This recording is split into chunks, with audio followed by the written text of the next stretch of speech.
Hi everyone, I am back live with you. I gotta tell you, we are having a blast here in the basement, laughing at all of your stamping names, and are really enjoying this so far. I hope that you guys are too. I know that it is a fast moving time with all of the posts that I put out there, and they're coming in at you guys all the time, but please know that these posts will be out there for quite a while. You can go back and look at them, read them, comment on them. I'll be more than happy to continue answering questions. So again, this is kind of like a party where I'm putting lots of information out there for all of you. I hope that you're enjoying this so far though, because I know I am. We are having so much fun here. So the next couple of projects that I want to share with you are some 3D projects, and the products that I'm focusing on in these two projects is the Gala Gingham Designer Series paper and the Daisy Punch. And I absolutely love these two paired together. So we're thinking spring here in the basement because we had snow today. And I'm going to actually share with you how I made these cute little projects. So like I said, I tried to appease to a lot of you who like cards. Some of you prefer the 3D projects and some of you prefer scrapbooking. So this segment of our Facebook Live is going to be all about the 3D projects. So this cute little Easter basket that you see right here, isn't that adorable? Is so simple to make. And I'm going to show you that project first. And we are going to actually make this project in a different color. So this Gala Gingham paper was on back order for quite a while, and it is now available for purchase. So I really hope that you guys consider purchasing it. I gotta find my little, there they are. Natalie didn't get these two little things out that I need. So we are going to make this in the, pick a color, any color. I'm gonna do it in the Grapefruit Grove, okay? So this paper comes 6 by 6, and you will use the whole piece of paper, just this size, to do your project. I'm going to bring in my Stampin' Trimmer because we're going to be doing some scoring. And so we are going to simply score this at 2 inches and 4 inches on both sides. So I'm going to be putting this in. Everyone see me okay? I don't have my computer to check. Okay. You guys can see me. I got to make sure that first. So I'm going to be scoring this at 2 inches. Make sure you score, not cut. And again at 4 inches. And then I'm going to turn it, and I'm going to do it again at 2 inches. And again at 4 inches. Okay, so there's our scoring. And then we're going to do some cutting. So let me bring in my scissors. And I am going to cut this. One of you need to go answer the door. I am going to cut this up on 2 sides. So it's kind of similar to making a box, but you'll see how I change it up a little bit. So I'm just going to cut these up. They're waiting to do that, and I'm down here on my live, so I had to send Natalie up with them. Okay, so usually we'd make a cute little box, but what we're going to do is instead of gluing these all the way up, we are going to glue them up to a point like that. You see that? So that's all we're going to do. So I'm going to put some adhesive on this center flap. Now, I've been talking to you guys on my Facebook Lives, on my YouTube videos about tear and tape. And I've realized that I've never shared with you what tear and tape is. And so I apologize. I normally use Fast Fuse just because it's what I have and it's quick and it's easy for all of my projects. But tear and tape is your stronger adhesive. We no longer carry Fast Fuse. And so I wanted to show you what the tear and tape looks like. So this is the tear and tape, and it comes on a great big roll, and it's a double-sided adhesive. And so you literally can tear and tape. Isn't that kind of clever? And then what you're going to do is you put this down onto your piece of cardstock or whatever it is you're gluing. And I don't want to actually do that right now because I got adhesive on there. For purposes of tonight, I'm just using adhesive. But then you would tear that white piece of paper off. So it's actually pretty cool that way. And I put adhesive on the wrong side of this, but I think you guys get the gist of this. So, no I didn't. So you're just gonna bring this up to, and again, snail might not be the best one to use. You're gonna bring this up to a point, and you're just gonna adhere it down. So I'm gonna put a little bit of adhesive on this one as well. Bring that point back up and adhere it. Look how cute and simple. And then I'm going to do the same thing on the other side. So I'm going to put some adhesive on here. Now, if I was making these like to give to somebody, I would definitely use Stronger Bond. I wouldn't just use my snail. And again, I'm going to bring these up to a point and glue that down like so. Doesn't get any easier than that, you guys. How adorable is that?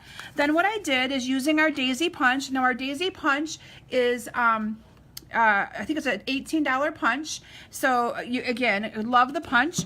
And you're going to use 2 of those punches to make 1 flower. So I punched these out in advance.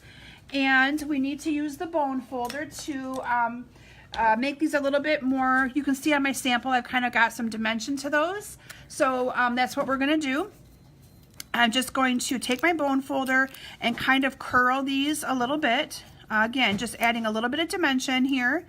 And I decorated both sides of my basket. So you can see I put a daisy on both sides. But for purposes of my presentation tonight, I'm only going to put it on one. Just again, to save a little bit of time, because I want to get to that awesome box and share that with you guys as well. So again, I'm just curling these, and you don't want to pull it too tight because you can rip that if you do. And then what you're going to do is you're just going to glue these opposite of each other. So that way you have some that go down, some that come up. So I'm going to put a couple of glue dots on this. I'm a big glue dot person. I love glue dots. And I'm just going to put this on here where it fills in all of those spots like so. Bear with me. There we go. Okay, isn't that, make that look so pretty, so realistic?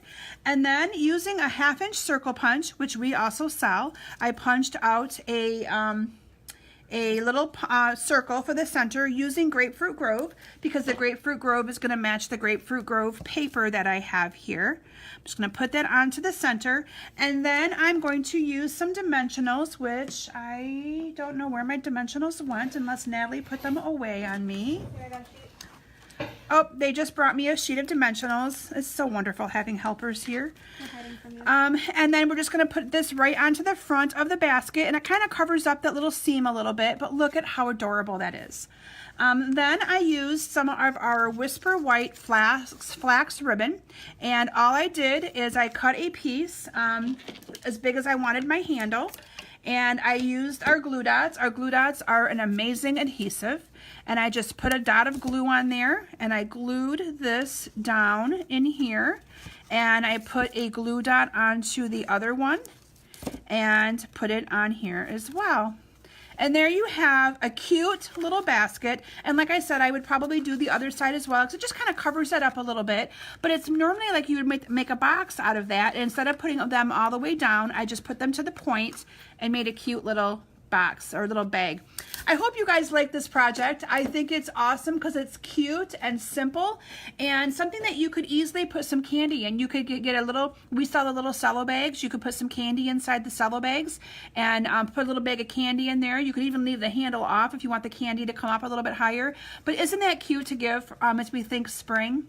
So anyway, something really, really cute that I hope you guys give a try as well. Now, if you only have 12 by 12 designer series paper, just cut it into 4s, cut it at 6 inches and 6 inches across. You'll be able to make 4 of these out of a 12 by 12 piece of designer series paper. So here is the one that I made for you tonight using the Grapefruit Grove, and here is the one that I had previously to show you using the Balmy Blue. So in this time, you can see I used the bigger checks for the blue one, and then for this one I chose to use the smaller checks just to kind of give you an idea of how it looks differently. Now, if you don't have this Gingham Gala, I'm not sure which way it goes, paper, I really encourage you to add it to your list. It is a beautiful paper. So they also have it comes in a pack of 5 different colors. It includes Grapefruit Grove, Balmy Blue, Daffodil Delight, and Highland Heather. The 5th one is Lemon Lime Twist, but I did not use that tonight in my projects. I don't know, I like the other colors better, so so I find myself gearing towards those a little bit more. So I hope you guys enjoy this cute little basket. Isn't that adorable? Just in time for Easter and spring. The next little project that I want to share with you is this box. This box is so pretty. So it follows the same concept, using the daisy the same way. Put a bow on the top of that, and this box would be perfect to give candy or a little gift to a loved one or a grandchild in it. I love this, and so I'm going to share with you how I made this cute little box as well. Isn't that cute? I think the purple and the blue are my favorite in this gingham. I don't know. I just really like it. Okay, so now I got to refer to my cheat sheet on these because I don't have these measurements all memorized. So we're going to start with the lid. The lid, you're going to use your Gala Gingham Designer Series paper or any paper that you have of your choice, and you're going to leave it at 6 by 6, so you're not going to cut it or anything. And you're going to score this at 1 1/4. Again, make sure you have your scoring blade, and you score at 1 1/4 on all 4 sides. So 1 1/4 and 1 1/4, 1 1/4, and the last one again 1 1/4. So I hope you guys are making your wish list. Like I said, any $50 order gets you in the drawing to receive one of those 3 awesome prizes that I have.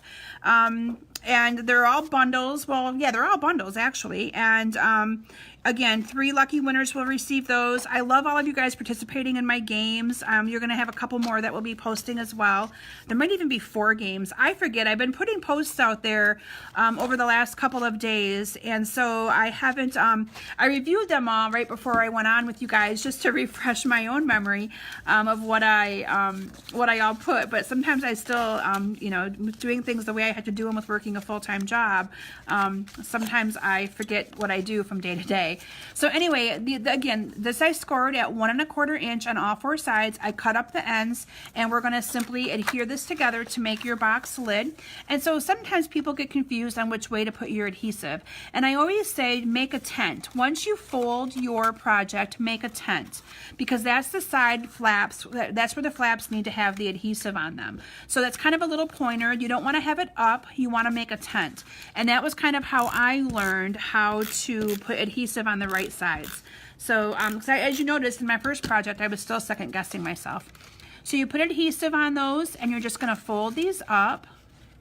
Now sometimes I miter cut the ends a little bit and get a little bit of the bulk out, but for tonight I'm not, because again, I want to make sure that I have time to get back with you guys on some of the awesome games that I have. So there is your lid to your box. Okay, so there's step 1. And again, this time I chose the smaller gingham.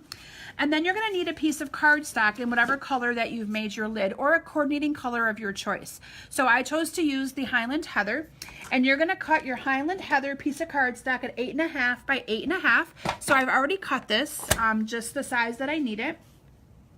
And then we're going to score at 2 1/2 on all sides. Okay, so I'm going to go to 2 1/2. Again, you want to make sure that you have your scorer, not your cutter. I can't tell you how many times I've actually cut something instead of scoring it. So frustrating. Whoops, I think I may have done that one at 2 instead of 2 1/2.